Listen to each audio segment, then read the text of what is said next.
take a quack to go to Conanga, never shall a mop. Katuna chale yech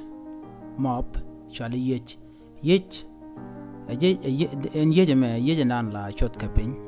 me take a pity yak, baka chuskaje, jen shale mop. Chale yech and dan la pew, a chotakaje, putty yak ping duel. Mendo dien, Michelle vacuum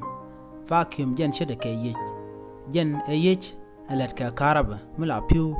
a loda kaje mite ka pew te yak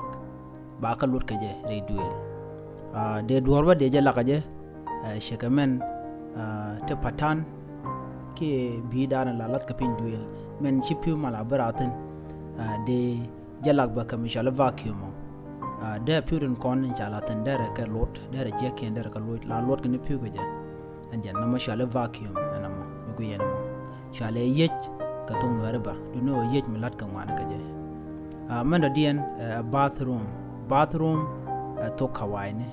jen shale dul poka de sholba o dul polo point and dul mana nada o pakten ke dul mana nada o rarten der gade kon ngaj bona shale bathroom manda dien me shale das manda lud ne tour pin na me shale always a